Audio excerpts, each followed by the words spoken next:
कर लेना, ठीक है। तो या कटे दिखा दो, इतना कुछ नहीं है, कटे ही दिखा दो, है ना। जैसे इनको ये दिखाना है कि पेशेंट आता है, उसकी एडमिशन कैसे होती है, सर्जरी हुई कैसे, ये सारा लैब है ना, लैब का है ये, ठीक है।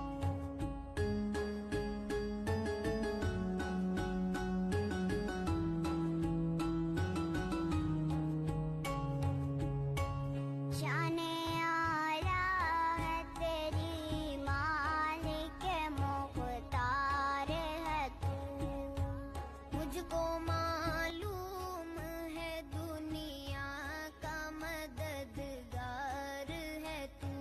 जो भी इमरजेंसी हो, चाहे सीज़ेरियन हो, एक्सीडेंट हो, एपेंडिसाइटिस हो, कोई भी इमरजेंसी, कोई भी प्रॉब्लम, इन्फेक्शन हो, इमरजेंसी में किसी पेशेंट को ऑपरेट करना पड़े, मतलब उसकी जान की हिफाजत के लिए, तो यहाँ इमरजेंसी में उसको यहाँ पे ऑपरेट ये ओटी ऑपरेशन। और ये वाली सेक्शन हमारी है डिपार्टमेंट में मिनिमम जो है वो फीवर वाले लोग आते हैं और मैक्सिमम जो है वो यहाँ पेशेंट कौन से होते हैं, कार्डियक अरेस्ट भी आते हैं, अस्थमा वाले आते हैं, क्रोनिक डिजीज वाले आते हैं, और उसके अलावा जो है गैस्ट्रोएंटेराइटिस वाले आते हैं। और उन पेशेंटों को यहाँ मेडिसिन डिपार्टमेंट में मैनेजमेंट दी जाती है। उसके साथ हमारे पास है आर्थो डिपार्टमेंट।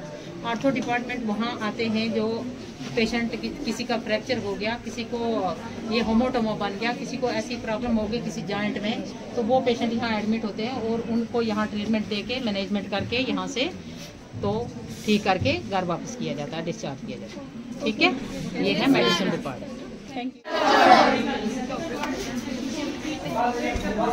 जब कोई भी प्रॉब्लम होती है, जैसे अपेंडिक्स हो गया, कोई स्टोन हो गया आपकी बॉडी में, या अदर प्रॉब्लम होगी जिसको ऑपरेट करना पड़ता है, कट लगा के उस पार्ट को, उस बीमारी को बॉडी से डिस्चार्ज करना पड़ता है, तो उसके लिए सर्जन क्या करता है, ऑपरेट करता है, सर्जरी करते हैं उसकी, ठीक है। और पेशेंट को फिर से सर्जरी करके वापस यहाँ पे ये वार्ड है, यहाँ बेड पे पेशेंट को शिफ्ट किया जाता है अनटिल पेशेंट रिकवर होता, तो फिर तब तक एडमिट किया जाता है। जब वो रिकवर हो जाता फिर यहाँ से डिस्चार्ज करके उसको, जब स्टेबल हो जाता उसको घर डिस्चार्ज करके घर। तो ये सर्जरी में आते हैं, यहाँ पे कुछ वेस्ट जनरेट होता है, घर पे भी होता है हमारे, जैसे वो म्यूनसिपलिटी वाला आता है, सूखा कचरा रख दो, गीला रख दो, क्योंकि आपके घर में दो ही टाइप का निकलता है। यहाँ पे क्या होता है, सूखा गीला तो निकलता है, उसके बाद बायोमेडिकल वेस्ट निकलता है। बायोमेडिकल वेस्ट क्या होता है, जो हमारे नर्सिंग स्टेशन में निकलता है, इंजेक्शन लगा रहे हो, लैब्स में निकल रहा है, ऑपरेशन थिएटर्स में निकलता है, लेबर रूम्स में निकलता है, तो इसको हम बाहर ओपनली नहीं फेंक सकते। ठीक है, क्यों नहीं फेंक सकते, उसका मैं रीजन बताता हूँ आपको। ये देखिए, आपको यहाँ पे चोट लग गई, कॉटन लग गई, कॉटन में ब्लड लगा हुआ, वो भी बायोमेडिकल वेस्ट है। सबसे पहले यहाँ पे क्या हुआ, जनरेशन, मतलब ये बायोमेडिकल वेस्ट जनरेट हुआ, कहाँ पे हुआ, यहाँ पे जनरेट हुआ। फिर उसके बाद सेकंड स्टेप आता है सेग्रीगेशन। सेग्रीगेशन मतलब हमको अलग करना पड़ता है। ऐसा नहीं कि नीडलें भी उसमें रखी हैं, सिरिंजेस भी उसी में, जैसे ये सिरिंज भी उसी में, कॉटन भी उसमें। अब मान लो कॉटन को जलाएंगे, उसका तो बहुत कम उसको टेम्परेचर चाहिए, लेकिन उसको तो बहुत ज्यादा चाहिए, ठीक है। तो वो अगर हम उसको कॉटन को दोनों को मिक्स कर देंगे तो वो तो जल्दी जल जाएगी, ऐश बन जाएगी और उसका कुछ भी नहीं होगा। अब होता है क्या, इनको सेपरेट करना पड़ता है, इसलिए हम करते हैं वहाँ पे सेग्रीगेशन। सेग्रीगेशन में हमने हॉस्पिटल में क्या करते हैं, अलग अलग कलर कोडेड बिन्स लगाए होते हैं। देखे तो बहुत बार होंगे आपने, कभी सोचा नहीं सोचा। अब ये है उसका ये सेग्रीगेशन का चार्ट, ठीक है, जिसमें हमारे पास आती है सबसे पहले हम येलो कैटेगरी उठा लेते हैं। ठीक है, येलो कैटेगरी आ गई। येलो कैटेगरी में एनाटॉमिकल वेस्ट, जैसे हमारा मान लो यहाँ पे कोई यहाँ से कट गया, उंगली कट गई, बाजू कट गई, कहाँ जाएगी, येलो में। इसको याद करने का एक सिंपल तरीका भी होता है। ये ले लिया हमने, उसके बाद इसको बराबर ट्रायंगल बन जाना है, ये इस निशान तक ट्रायंगल बन जाना है। ये लेके उसके बाद फिर ये जैसे हमने इस पे नंबरिंग की हुई है, एक नंबर, ये एक नंबर में डाल दिया और पेशेंट की पर्ची पे, तो ये हो गया HB। उसके बाद इसको 10 मिनट तक रख सकते हैं हम इसको, इसका टाइम पीरियड जो है 10 से 15 मिनट तक इसको रखना। फिर उसके बाद इसकी रीडिंग लेनी होती है इसमें रीडिंग लेके फिर जितना जहाँ तक इसको इसके साथ मैच करना पड़ता है, ये इसको इसके साथ मैच करना पड़ता है, कितने पे आएगा, यहाँ पे मैच होता है, यहाँ होता है, जहाँ तक मैच होगा बिल्कुल कलर इसके साथ मैच करना है इसका। जब इसमें पड़ेगा जहाँ पे वो आएगा वो एक्चुअली उतने पड़ना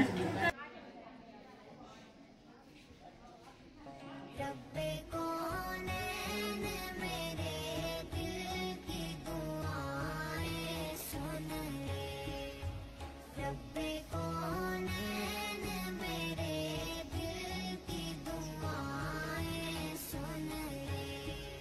मुझे नहीं आती चैन मेरे दिल की सदाएं सुन ले, रब्बे कौनैन मेरे दिल की दुआएं सुन ले, रब्बे कौनैन मेरे दिल की दुआएं सुन ले।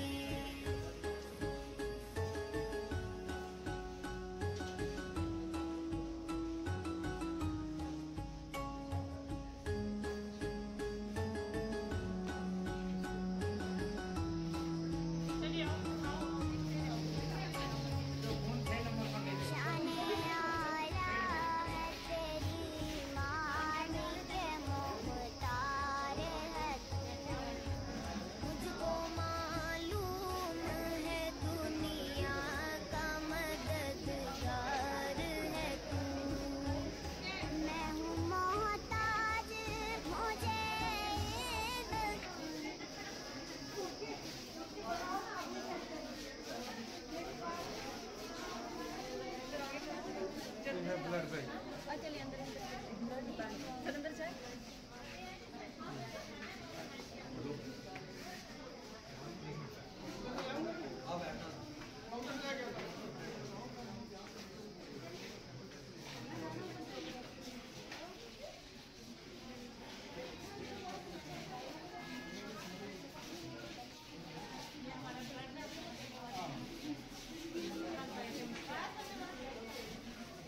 आगे बायोकेमिस्ट्री लैब है।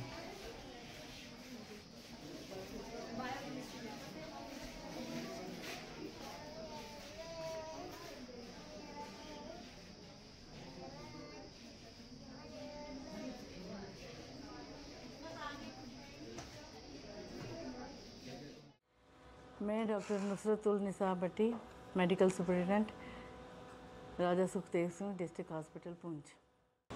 आज हमारे पास जामिया ज़ियाउल उलूम के department of school education round about कोई 50+ बच्चे हमारे पास आए हैं और ये स्कूल का बहुत अच्छा इनिशिएटिव है कि बच्चों को हमारे पास भेजा ये देखने के लिए कि बेसिकली कि हॉस्पिटल होता क्या है, हॉस्पिटल में क्या काम होता है। तो बच्चों में इतना एंथुसियाज्म है कि बच्चे इतना वलवला अंगेज़ से आए हैं इधर और उनको हमने अपनी डिफरेंट सेक्शंस दिखाई हैं।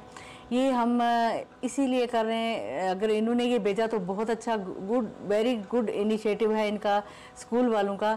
लेकिन हमारी भी कोशिश है कि बच्चे देखें कि बेसिकली हेल्थ वर्कर होते क्या हैं, हेल्थ सिस्टम होता क्या है और बच्चों को कैसे इसमें इंस्पिरेशन मिलेगी कि हमें अगर इस डिपार्टमेंट में आए हम तो हमें क्या दिल में क्या ख्वाहिशात लेके आना चाहिए, हमें क्या इंस्पिरेशंस होनी चाहिए, तो हमारा एम क्या होना चाहिए बेसिकली पेशेंट केयर का। तो उन्होंने देखा बहुत अच्छी तरीके से, हमारे इंचार्जेस ने उनको डिफरेंट सेक्शंस में घुमाया है तो उन्होंने बच्चों ने भी बड़ा इंटरेस्ट शो किया और इससे अवेयरनेस होगी बच्चों में जो इस डिपार्टमेंट में आना चाहें, जो कोई डॉक्टर्स बनना चाहें, नर्सेज बनना चाहें, किसी भी पैरामेडिकल स्टाफ का कोई भी ये बनना चाहें तो इनको भी पता चले कि ये काम कैसे होते हैं। और इससे बहुत कुछ देख के कुछ बच्चे ऐसे होते हैं जो वो देख के तो वो अपना बना लेते हैं कि हाँ भाई ये डिपार्टमेंट अच्छा है, हमें इसको ज्वाइन करना है। और किस लिए ज्वाइन करना है, क्योंकि जब तक आपका दिल के अपने काम में नहीं लगेगा आप वो काम अच्छे से नहीं कर सकते हो। तो जब बच्चों का दिल होगा कि मैं ये काम करूं तो वो आगे बेहतर खिदमत अंजाम देने में सोसाइटी के काम आएंगे, हमारे आगे जो लोग हैं उनके वो काम आएंगे, उनकी बेहतर खिदमत कर सकेंगे। और ये बहुत अच्छा इनिशिएटिव है स्कूल का।